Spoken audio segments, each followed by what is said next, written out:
Welcome to another episode of Expat Hoops. I'm Andy Haverman. We are privileged to have in episode 102, we welcome Chaundee Brown to the podcast. He went to Wake Forest initially, and he finished off his college career at Michigan. And he's been in the NBA G League, and now he's actually overseas. And so that's what we're going to talk to him about, where his career has taken him so far. Welcome to the pod, Chaundee. Thank you. Thank you for having me. I'm excited.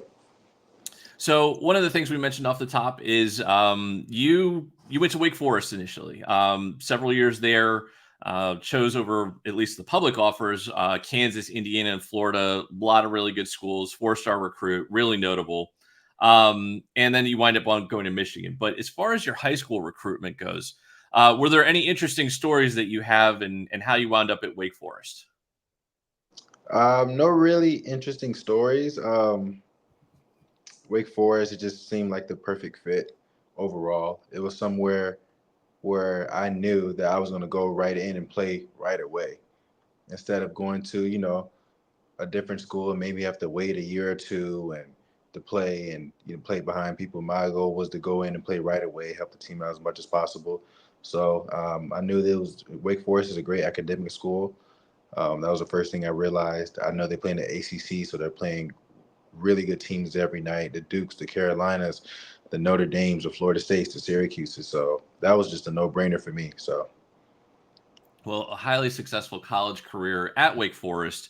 You do Sure. wind up transferring for your senior season to Michigan, choosing Michigan over Gonzaga and Illinois. So yet again, some really good programs, really good schools.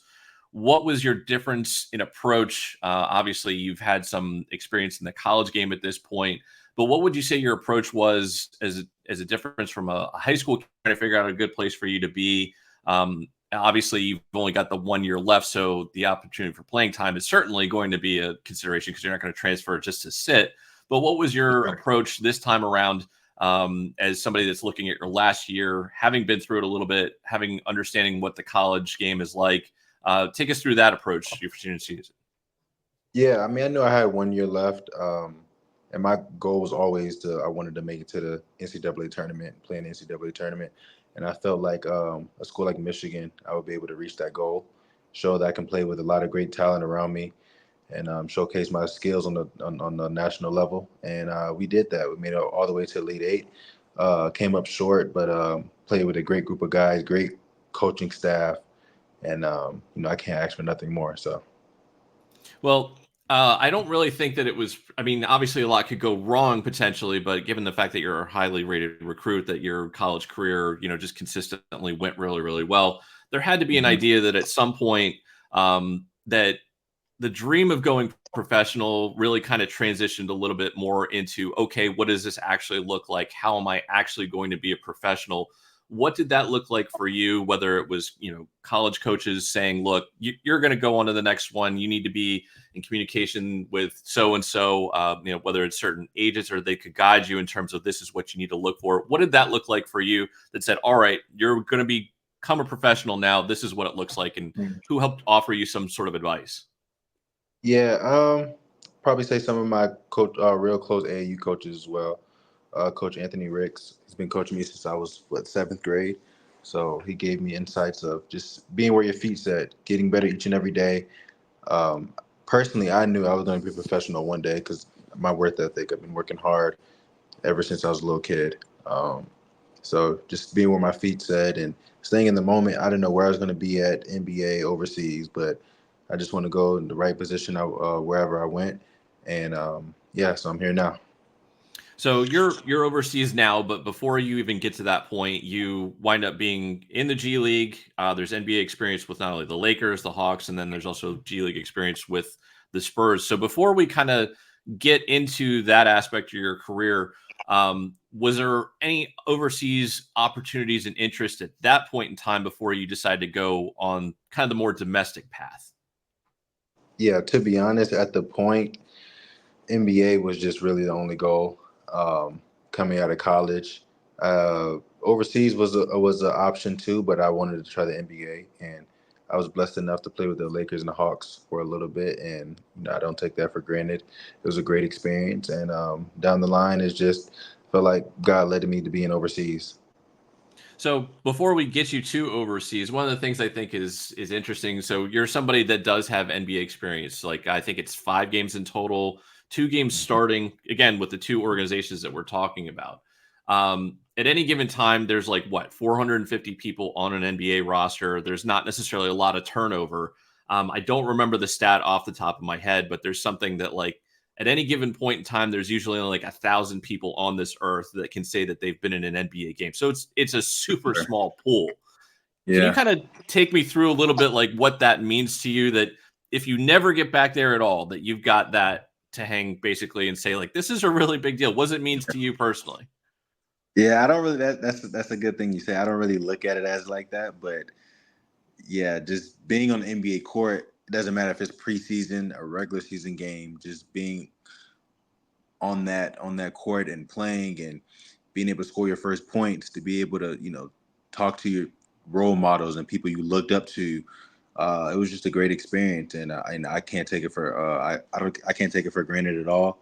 And I just thank the Lord and my Savior for that, for being in that. I know I worked hard to get there. So if it's an opportunity to go back or not, we'll see. Everything has to line up and make sense. But as of right now, I'm still a professional, playing at a high level. So I just want to be here and just play the best basketball I can play. Well, and that's actually one of the things that you bring up a good point that you're on the floor with, whether it's as a teammate or an opponent, some of the people that you've seen that have been role models. What were some of the people that you either played with or played against that were notable for you, and take us through that experience? Yeah, I'll probably say my first year with the Lakers. Yeah, that was an amazing year for me individually and as a team. But just being around those guys, Rajon Rondo, Carmelo Anthony, LeBron James, Dwight Howard, Trevor Ariza, Russell Westbrook, you can go down the line. And just knowing that majority of those guys are going to be in the Hall of Fame, just learning from them and going through seeing how they go throughout the day would take care of their bodies and getting up extra work, and just seeing that as an undrafted rookie, knowing I already work hard, but taking my game to another level, just seeing that every day is just like because I grew up watching all those players. Rajon Rondo was my favorite player when he was on the Boston Celtics. Favorite. I stayed up late watching his highlights and games every night, and the fact that I was able to share the court with them was just like it didn't feel real sometimes. Like I don't know. He's talking to me, telling me what to do, and I'm like, yo, this is crazy. I would go home and tell my parents like how he was telling me to do this and that, and just things on and off the court that he taught me about. But I can't take that for granted, and I thank God for that. I mean, you rattle off a lot of names, and there's a lot of different ways that we could go with this. But I'm going to kind of focus on the two that, like LeBron and Rajon Rondo, are often credited. I would call it their defensive skills and knowledge are legendary. Um, Yeah. what would be something that you could point to where you're like, yeah, that's legit, and this is something that I learned from them, and it's maybe something that you even carry with you even now? Yeah. I'm trying to think. Probably just watching as much film as you can, getting better at each aspect. And I've learned from Rajon Rondo that he watches film, not just on him, but he watches film just to see how people tendencies are, what spots people like to be in, what things they don't do like and don't like, knowing that your teammate likes to be in this position, so put him in this position and things like that. No matter if you played 5 or 10 minutes, you should watch your film. I remember a preseason game I played maybe 4 or 5 minutes versus the Phoenix Suns. And, Rajon Rondo asked me, did I watch film? And I was like, nah, I only play like 4 or 5 minutes. He's like, you still should watch it, see how you can grow and learn and be better in those 4 or 5 minutes than you were before. So then I was like, wow, like no one ever told me that. So, 4 or 5 minutes go by like that, but just small little details or things I could have corrected. He told me that, and so he always offered, to watch film with me. So I took that and his advantage as well. So Yeah, and I think that's one of the things that, as a fan that you may hear about that, like if you're an NBA player, that if it is the 4 or 5 minutes, that those are the 4 or 5 minutes that you're called on. Let yeah, alone whether the fact that, the 4 or 5 minutes, potentially could progress to something else. But even if it's not, that like you need to be prepared for that 4 to 5 minutes. So I'm sure hearing that from somebody like Rajon Rondo was certainly beneficial. Crazy. Yeah, it's crazy. So you do wind up, again, having over a couple of years here outside of college, you do explore the domestic route. That at some point, though, you do start kind of transitioning a little bit to Puerto Rico, which, although that's not necessarily international, it's a territory of the United States. And you wind up going to Canada before you really kind of really go to whether it's Europe or Asia where you are now. But take us through exactly like what that progression was like for you to decide to go to Puerto Rico to explore other things outside, whether it's the NBA or the G League. Yeah, I just felt like God was leading me towards that way. I got cut a few times in the NBA. I was a little frustrated, asking, why is this happening? Just going through a lot. So I want to kind of pursue a career overseas. So I feel like, that led to Puerto Rico a little bit, even though that's not really overseas, but just getting a taste of like what the overseas is like. I feel like Puerto Rico is good. Got a call from Canada, played in Canada a little bit, and did, my first year in Strasbourg, actually being in Europe. So just wanted to try a different route because I didn't, want to keep getting cut from the NBA, not knowing a reason why I got cut. So that was just frustrating. So I didn't want to deal with that again. So I felt like the Europe route was the best route for me to do. So you do wind up, as you mentioned, you go to France, play in France's top league with Strasbourg. Take us through kind of not only how that came to be, but how your first season was there and what your experience was kind of like transitioning. And even though it may seem kind of obvious, what were some of the differences between the NBA and starting to go to, again, it is a really top league in the world, but even though it's that, what was the transition like for you? It was a big transition. Yeah, I was with Strasbourg from August till December, and then I transferred over to Oldenburg, Germany, from December to like May.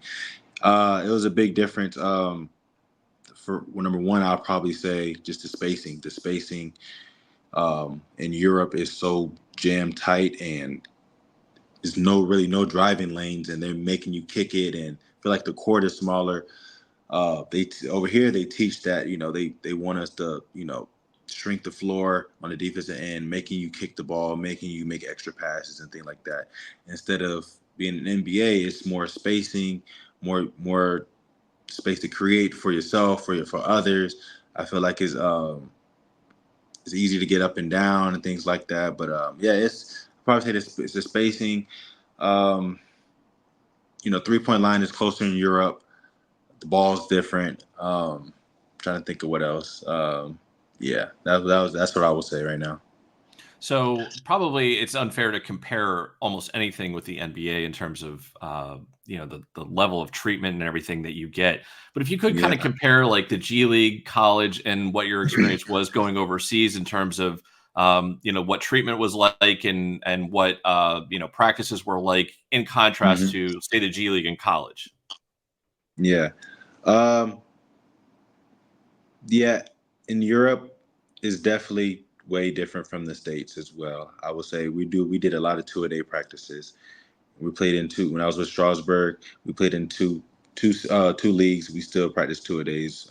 So it's definitely it was definitely an adjustment. Going over there, I really knew I had to take care of my body because there's a lot of wear and tear. That was my first year doing 10 months, and 10 months is a long season. Usually, I'm used to 6-7 months seasons. I feel I'm not saying practices weren't hard in the States, but in Europe, it's keep going and going and going and going. So knowing it's a long season, 10 months, you got to really take care of your body, know what's best for your body, knowing when to get extra shots, know when to get treatment, cold tub, hot tub, massages, things like that. So just really knowing yourself, knowing what's best for you, because you can't do something what your teammate does and knowing it won't work for you. So, but.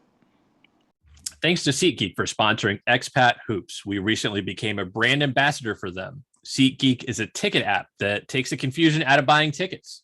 They offer a 0 to 10 score on each ticket to know if you're getting a good or a bad deal. Green means good, red means bad. You get the idea. It's a really easy way to get tickets to events. Plus, our viewers get $20 off their first ticket purchase with the Expat Hoops code. Click the link in the description to download the app. Remember the code Expat Hoops, EXPATHOOPS, all one word, to save yourself $20 off your first ticket purchase with SeatGeek. But you mentioned also that, you were with Strasbourg for a few months. Take us through what the circumstances were to get to Oldenburg. Again, another top league, German, the basketball Bundesliga. And it's your first season overseas. You're probably just trying to get used to Strasbourg and in a certain league in France. And then you wind up having to go to not only a different country, but another league entirely. So take us through what that transition was like. And given the fact that it's your first season anyway, but you're also having to navigate that, with something that even with somebody that's a veteran would have to navigate and be like, this is a little bit different too. Yeah. Strasbourg, everything was great in Strasbourg. I just feel like, to be honest, I feel like me and the coach didn't really click. And, I'm playing well, a few bad games, but I just feel like we weren't on the same page. And sometimes it'd be like that. Still respected him as a coach and things like that. But I just felt like, and they felt like that wasn't the place for me. So Oldenburg, Germany picked me up, and me and the coach really got along, clicked, and I was able to, skyrocket up from there. Similar leagues. France and Germany are similar leagues, both physical, tough leagues. But over there in Germany, I was able to, be myself and play my game that I wanted to play, and that they recruited me to play. So I was really happy about that. And so as far as off the court, I think that we talked a little bit off the pod that you were kind of enjoying the overseas lifestyle at this point in time. Have you had a chance, at least in that first season, to kind of do a little bit of experiencing the lifestyle or doing any sightseeing while you're there, obviously in two different spots? Yeah, I did. I've done a little bit. I've gone to small different countries. Europe we barely get breaks, but visited Amsterdam, sightsee Germany, downtown Germany, France as well. But just going all around the little cities, trying different foods, things like that. So yeah. And as far as your interest in doing that, is that something that kind of helps you as an overseas athlete, or as an athlete in general, but somebody who happens to be playing overseas? Is that something that you were kind of found appealing, that if you can't necessarily find your way onto an NBA roster with some consistency, that, hey, maybe this is perhaps a better lifestyle if the pay is equal? Yeah, for sure. Just like I said, just getting cut few times, and not given a reason. I just feel like, my worth wasn't there. So found a good, spot in France and Germany, and then now Japan. I feel like this is where I need to be at. I feel like I'm more valuable over here. And, I don't know if you heard it before, but if you really don't have, if they really don't have a plan for you in the NBA, I provide you to go overseas, as well, because, they're going to put you in the G League and develop you and tell you certain things and this and that. But you got to do what's best for you, because you only can be so young. So you only can be this young so much. So it's like, you got to get to play the best basketball, make, the good money and things like that. So you just got to do what's best for you. So, I mean, some people stick it out in the G League, wait for the call up. But if they really don't have a plan for you, it's hard. So you really got to make some sacrifices, be away from your family, things like that. So. Absolutely. That's certainly something that we've heard from other guests, that, people that are playing overseas and have long careers, that they wind up saying, look, it's a difference between, I could take a shot at an NBA roster and I may be, one of the last people on the roster and maybe stick, but I don't know that. Whereas I could play a full season in some place for potentially more money or more security of the money anyway. So it's certainly something that you have to weigh, and that there are negatives depending on your spot. So it's not an absolute, but you really just have to evaluate everything on a case-by-case basis. For sure, 100%. Now you're definitely right. You just got to know, and I'm at the age now, and I'm really starting to understand. You got to do what you want to do. Your agent might tell you something, a GM might tell you something, your coaches might tell you something, but at the end of the day, it's your career. You have to do what you want to do. Don't, because at the end of the day, when you retire, you don't want to be like, oh, I wish I would have did this, or I wish I would have did that. You have to, go to your agent, tell him what you want to do, and then, he It's his job to work on that. But like I tell people all the time, you have to do what you want to do, where you want to be at. If that's the NBA, if that's the G League, if that's overseas, I advise to go. I advise you to go that route and do what's best for you, money wise, wherever you're at, and whatever you want to do, accomplish. Yeah. So I would just say do what you want to do. So it brings us to this season. You've had some overseas experience now under your belt. This is now your second season overseas. And interesting enough, we talked about this off the pod a little bit, that we've had other people that even during the course of our podcast, which is now about 3 or 4 years in, Japan has really been something that's been very interesting to watch. And I speculated a little bit off the pod that, the money's always been good in Japan. But in post-COVID, maybe some of the teams in Europe that were higher level teams, that they don't have the budgets that they might have used to. And so we've really seen a lot of people, whether they've either been in Japan on our podcast or people that we sat down with that were in Europe at the time that we did, that they've since shifted to Japan.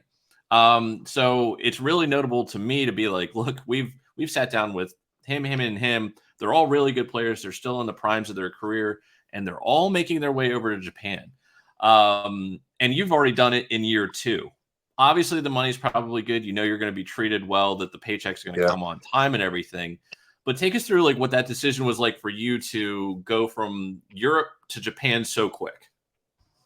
Yeah, it was a really weird situation for me. So personally, I feel like in Germany, I had a really good year from December to May. Played really well.